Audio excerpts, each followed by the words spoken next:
कोल्हापूर शहरासह संपूर्ण जिल्ह्यात 26 सप्टेंबर पासून पावसाने दमदार हजेरी लावली आहे।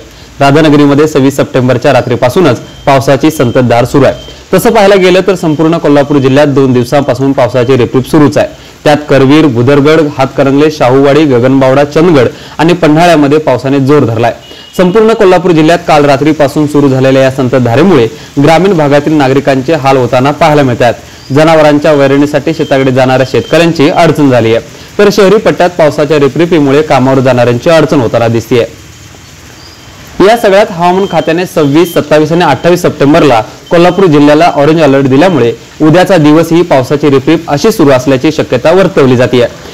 कोल्हापूर जिल्ह्यातल्या काही ठिकाणी मध्यम तर काही भागात जोरदार स्वरूपाचा पाऊस पडण्याची शक्यता हवामान खात्याने वर्तवली आहे। जिल्ह्याच्या काही भागात सोसाट्याच्या वाऱ्यांसह विजांच्या कडकडाटात पावसाची शक्यता वर्तवली जात असून नागरिकांना सतर्क राहण्याचे आवाहन हवामान खात्याकडून केले जात आहे। Bureau report, digital Kolhapur.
अशाच नवनवीन अपडेट्ससाठी डिजिटल कोल्हापूर चॅनेलला सबस्क्राइब करायला विसरू नका। आमच्या फेसबुक, इन्स्टालाही नक्की फॉलो करा।